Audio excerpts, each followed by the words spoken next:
कक्षा 6 राजस्थान अध्ययन पाठ 4 के प्रश्न उत्तर के बारे में आज हम अध्ययन करेंगे, जानेंगे कि क्या क्या प्रश्न है। तो पहला प्रश्न है, निम्न में से किस जिले में कालीबंगा स्थित है? तो कालीबंगा कौन से जिले में स्थित है? हनुमानगढ़ में स्थित है। इसका यानी ब उत्तर सही है। दूसरा है, अशोक का बाबरू शिलालेख निम्न में से कहाँ प्राप्त हुआ है? तो अशोक का जो बाबरू शिलालेख है वो बेराट में प्राप्त हुआ था। रिक्त स्थान, सीकर जिले में नीम का थाना तहसील में गणेश्वर से एक विशिष्ट से अवशेष प्राप्त हुए। कहाँ प्राप्त हुए? गणेश्वर में। आहड़ बस्ती प्राचीन काल में ताम्रवती नगरी के नाम से जानी जाती थी। किस नाम से जानी जाती थी? ये ताम्रवती के नाम से जानी जाती थी। अब प्रश्न देखिए, राजस्थान में किन्हीं दो ताम्रपाषाण कालीन स्थलों के नाम लिखिए। अब राजस्थान के जो ताम्रपाषाण कालीन स्थल है वो है, एक तो आहड़ और दूसरा गणेश्वर। दूसरा, बालाथल सभ्यता के अवशेष किस जिले से प्राप्त हुए हैं? तो बालाथल सभ्यता के जो अवशेष हैं वो हमको उदयपुर जिले से प्राप्त हुए हैं। तीसरा है, आहड़ सभ्यता किस नदी के किनारे विकसित हुई? तो आहड़ सभ्यता बेड़च नदी के किनारे विकसित हुई। कौन सी नदी के किनारे हुई? बेड़च नदी के किनारे विकसित हुई। अब अगला देखिए, राजस्थान में सभ्यता के प्राचीन स्थल कौन कौन से हैं? किन्हीं दो का वर्णन करें। अब राजस्थान में सभ्यता के प्राचीन स्थल निम्नलिखित है। कालीबंगा हनुमानगढ़ में, आहड़ उदयपुर में, बालाथल उदयपुर में, गणेश्वर सीकर में, बेराट जयपुर में, बागौर व ओजियाना भीलवाड़ा में, सांबर व जोधपुर में जयपुर में, नगर व पेट टोंक में, नगरी चित्तौड़गढ़ में, नोह भरतपुर में, भीनमाल जालौर में और पचमाता व तेलगुड़ राजसमंद के अंतर्गत हैं। और अब दो का वर्णन करते हैं। कालीबंगा, यह एक सिंधु सरस्वती कालीन सभ्यता स्थल है। यह वर्तमान हनुमानगढ़ जिले में घग्गर नदी के किनारे स्थित है।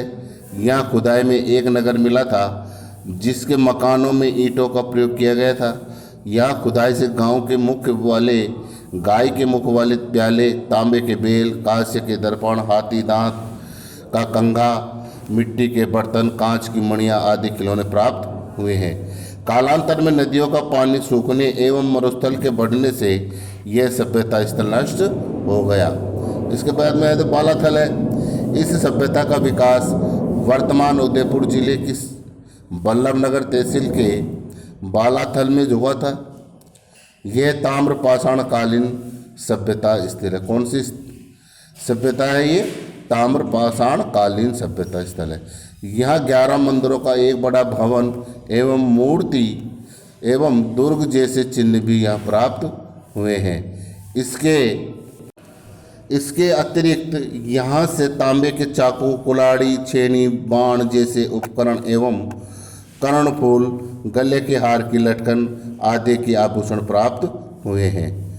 अब इसी प्रकार प्रश्न 2 है, कालीबंगा पुरास्थल की विशेषताओं का उल्लेख कीजिए। कालीबंगा पुरास्थल की विशेषताओं का वर्णन कीजिए।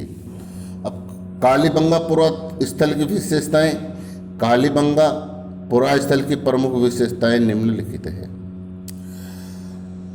यह सिंधु सरस्वती कालीन सभ्यता स्थल है।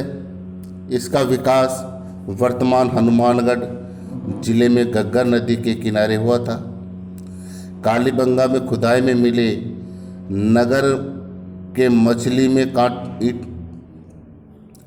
मकानों में ईंटों का प्रयोग किया गया था।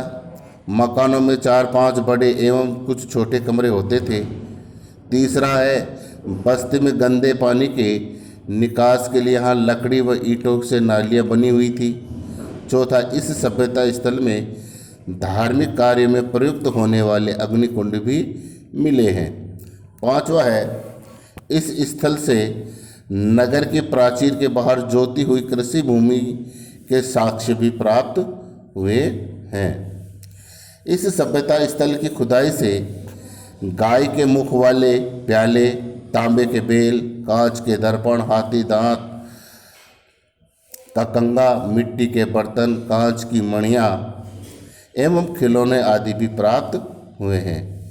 इस सभ्यता स्थल का समापन नदियों में पानी के सूखने एवं मरुस्थल के बढ़ने से हुआ है। तो इस सभ्यता का समापन कैसे हुआ? नदियों में पानी सूखने और मरुस्थल के बढ़ने से इस सभ्यता का, कालीबंगा सभ्यता का अंत हुआ है। धन्यवाद।